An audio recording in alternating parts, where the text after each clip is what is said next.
Fine. No, James's rundown. James's first ever rundown on the Honest Wargamer as well. There you go. Look at that. So my list's called the Gorgonators. Is it named after what was that? What was the film with the action heroes that came alive? Small soldiers. Yeah, weren't they called the Ghorgons? Yeah, they were. Well remembered. Yeah, so they're the Gorgonators. So yeah, so I was gonna cheat. I'm not even gonna lie. I was gonna cheat, and I was gonna use a list I'd already used previously, which had one Gorgon in, and rewrite it to put two in. And then I got a bit carried away. Really got into it. So there is a link, but I will share it in a bit, because I haven't finished writing everything. So it is obviously a Beast of Chaos army. And it's under the Dark Walkers. Is that an allegiance? Allegiance, yeah. So under the Dark Walkers allegiance in Beasts of Chaos, which basically makes it gives you the ability to kind of teleport from board edges, and it's what I played with when I played in Beasts of Chaos. But what it also does is makes Warherd and Thunderscorn units within your army gain the Brayherd keyword for the ambush bonus at the beginning of the game. So it means that you can leave the big models off the table and they can all come in from a board edge, which is pretty powerful. And it gives you the ability to teleport off a board edge with a hero and back on the next turn. So that's why they're in Darkwalkers.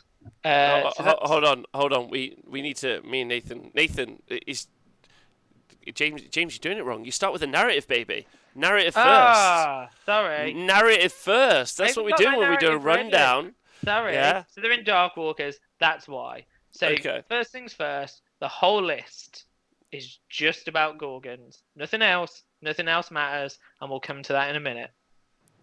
So I found loads of little knowledge on Ghorgons. So they are huge, but not really anymore because the model's not that big.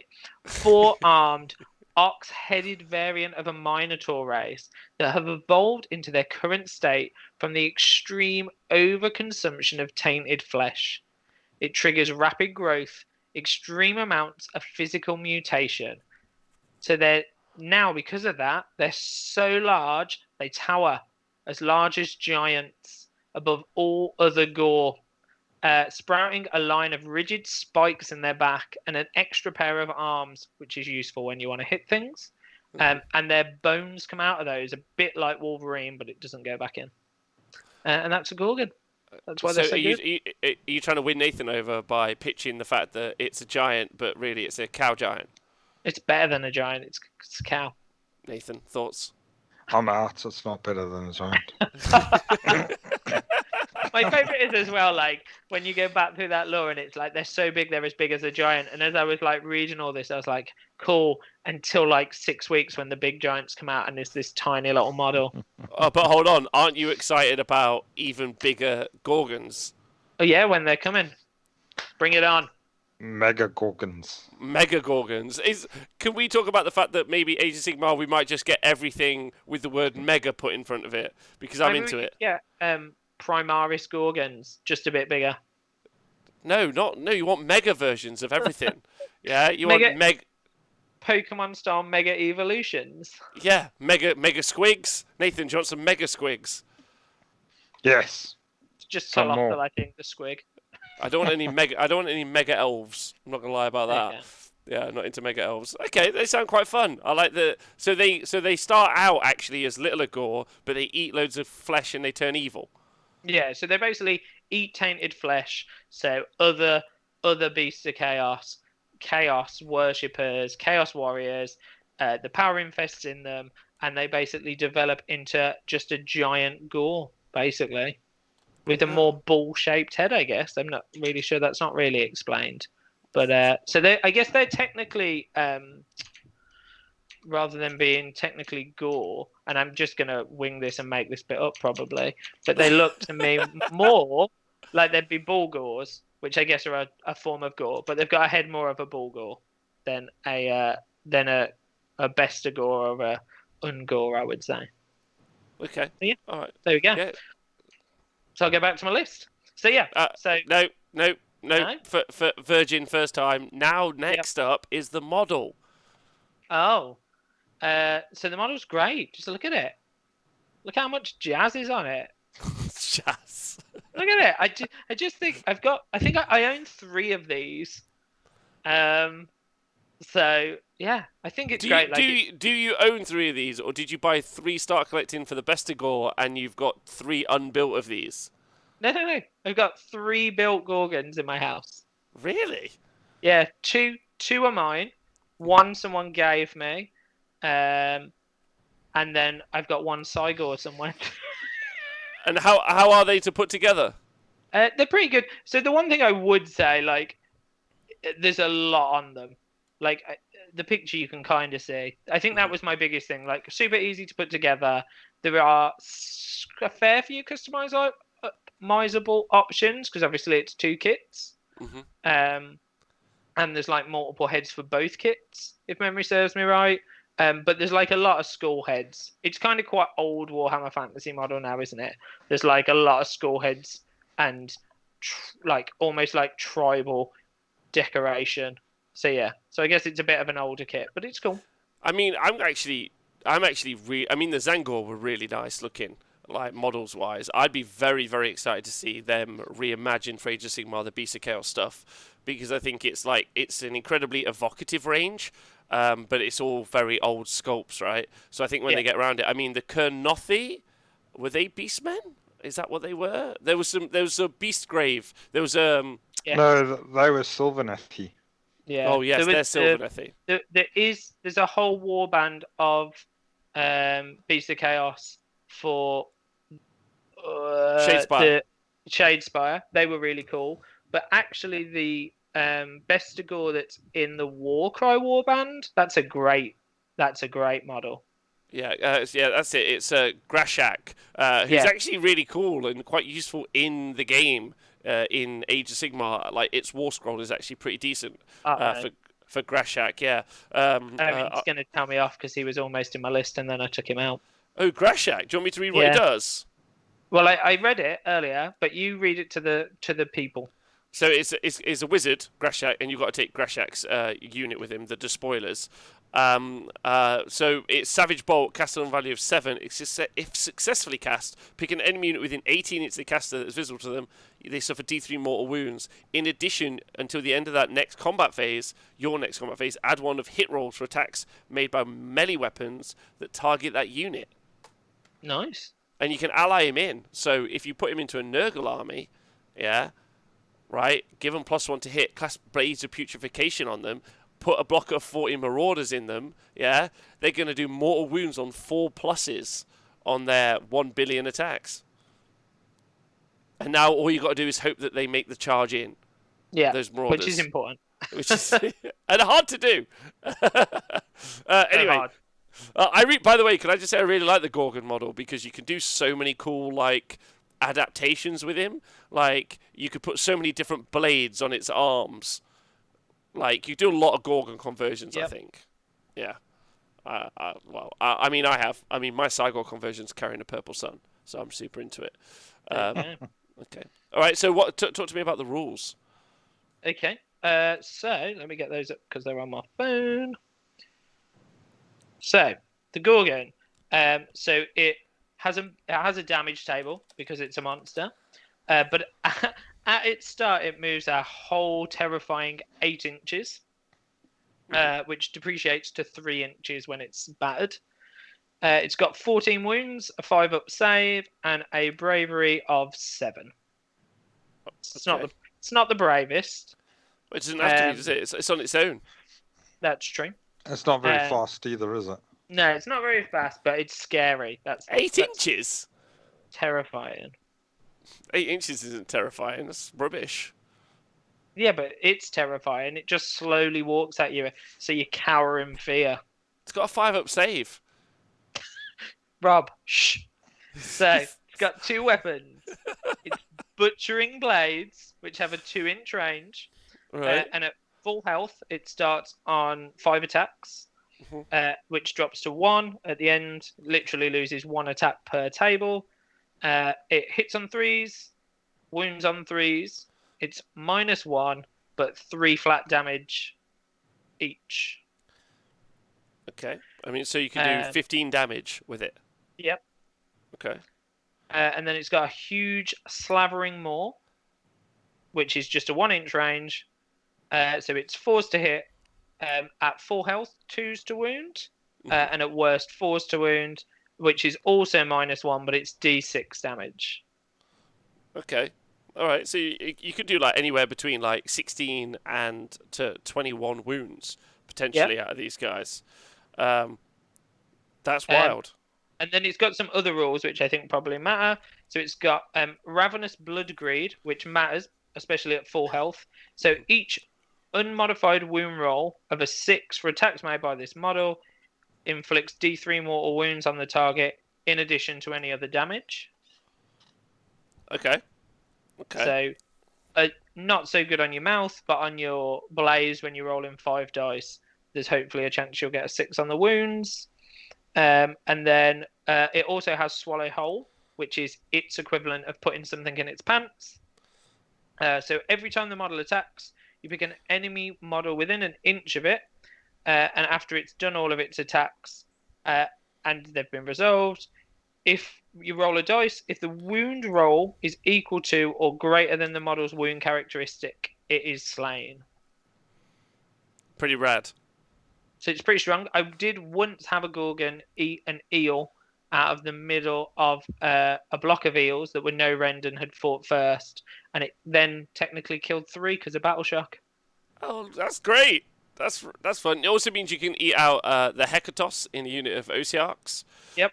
You can eat out the new elf captain out of the unit of elves. And interestingly, it means you could actually eat out the archer one, but if you're already killing the unit, why would you eat out the archer one? Also, and most importantly, this guy would never get to the archers in a million turns, but we'll ignore that. So just to put this into context, if this guy walked every turn towards a unit of sentinels for the Lumineth, 8, 16, 24... it would get there on turn. 24 charge. You could, if you included the charge, you can get there on turn 4. It's good, right? It's a good turn. Good turn. That is good. Yeah. Also, eat a netter. Eat one of Nathan's netters. Poor netters. No, they deserve it. They deserve it. All right. I guess I'm not gonna lie. I'm quite impressed by its output, but its movement scares me. How many points is it? So they are now. So they had a points drop in the last point FAQ we saw. So they are 160 points a Ghorgon. 100 and what? 60. 160 points. Ah, that's not bad actually, because they're they're pretty good. They're approaching who gives a fuck range. Yeah. Like it's about like 140 to 120, where you're like, fuck it, I'll put them in there, see what happens. Yeah. So that's all right for those points, really, isn't it? Yeah. Yeah. Okay. So how have you made it better in your list? How have you increased its potency? Okay, so shall I run through the list and then explain why I've done it? Yeah, go for it. Yeah. Okay, so it's Beast of Chaos list. It's in the Great Fray of Darkwalkers, which we'll come back to because that's important. The leader is a Doom Bull. He has a Desolate Shard as an artifact, which he has to take because he's in Darkwalkers. He's then backed up in his little leadership crew with 2 Great Bray Shamans. My battle line is 3 units of Bulgors, because I thought if I was going to have some giant Ghorgons in there who are giant cows, I should probably have a battle line of other cows, just because, keeps it real.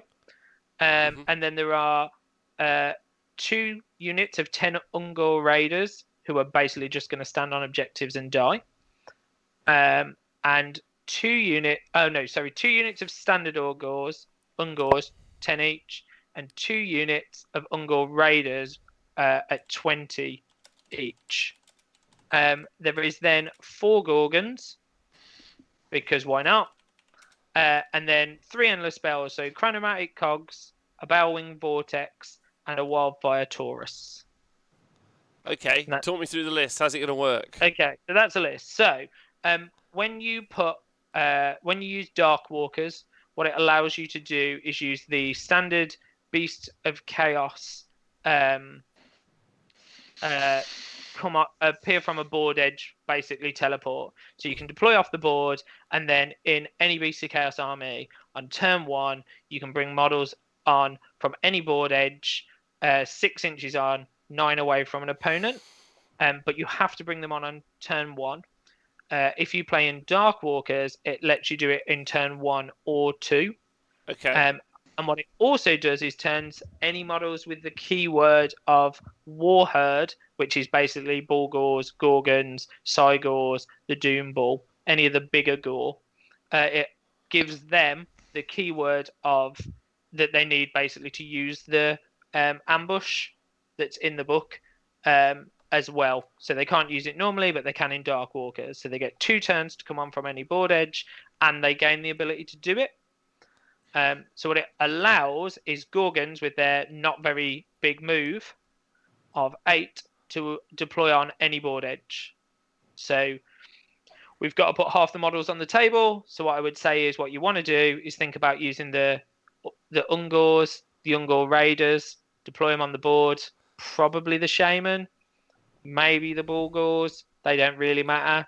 And then what you're thinking about is leaving the Doom Bull and the Ghorgons all in ambush. Right, okay. So what you've got is just like this monstrosity of damage that can appear turn 1 or turn 2. The Doom Bulls. Would you call it a cowspiracy? Yeah, it's definitely a cowspiracy because they're the Gorgonators. So what we've got is you've basically got is 4 of them. So they've got some threat. They've got some more threat because they can appear from wherever, and they're a single model. So I know their base isn't small, but it's just one base you've got to get in. If they're with the Doom Bull, you've got the ability to reroll their charge, but you've also got the ability to pop his command ability, which basically gives them +1 to their wound roll for being a Warherd. So you can make them 3s and 2s. So it makes them a bit scarier and more likely to get attacks through. And then also, which is also in the list, we've got a chronomatic cogs. And basically the idea behind that is if we can pop that in turn 1 or turn 2, we can bring them 9 inches away from enemies. And instead of needing to roll a 9, we only have to roll a 7 to make the charge. The Balewing Vortex is basically to try and help a Great Brave Shaman have a better cast because they're just casting at average. And the Wildfire Taurus is there because it's good threat. And if we've had a question. What cogs? What cogs? Chronomatic cogs. Nailed it. Yeah. What are they basically there for? Shut up. So that's there to make your charge easier, and the Wildfire Taurus is there to cause some issues, but also the reason obviously it's strong is that it can trigger always fights last. And I think if you've got 4 Ghorgons you're throwing forward, and they survive, then what you want to do is try and get them fighting first in combat to chew through as many enemies as possible because their save's rubbish. So, yeah, it's almost like you're playing with an MSU army, and that bull, the Taurus, is really good for MSU armies because then you know that you can put multiple units in, but they're not going to get fucked up before they get a chance to do some of their own stuff. And as much as it's like got a 5-up save, it is still 14 wounds, right? Like It's not like, you know. And if you did always strike last, so your Doom Bull and 2 Cygors were going, you maybe would kill 10 to 20 more Tech Guard, maybe 10. I reckon 11. Yeah, you do quite a bit. Yeah. I think there's some good damage output. I've had they're an interesting army. There's a good amount of damage output, and when you roll really well. So I think I once had one do about 12 mortal wounds on top of all the wounds it was knocking out. 12 mortal wounds. Oh yeah, I forgot about the additional mortal wounds. That's really good. If you roll super well, and if you did get 2 Ghorgons in fighting last, that would be 10 attacks with potentially 30 damage coming in. And I'd quite like to see those 2 versus either of the 2 new Lumineth mountain cows in the Battle of the Bovines. Yeah. Also, big shout out to Judar Day, who's got the right idea in the chat.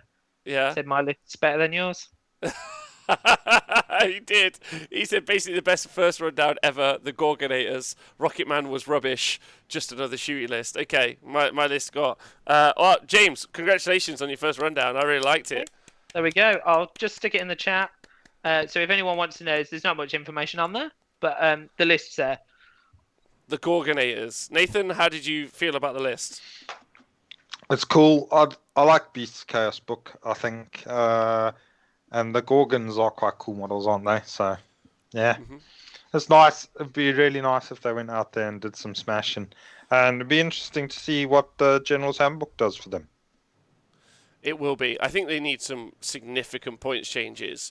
But I'm not sure what that if they can ever get pointed enough. We already spoke when we spoke to Joel earlier on in the lockdown. He was saying, he was having some success over in Australia with Beast of Chaos, but he basically was doing it with having as many bodies on the board as he could. So he was just as few points as possible. All the units, just loads of bodies, super cheap, just throw in bodies, and he was literally like, I die. Eventually, I just die with everything, but I've just held all the objectives.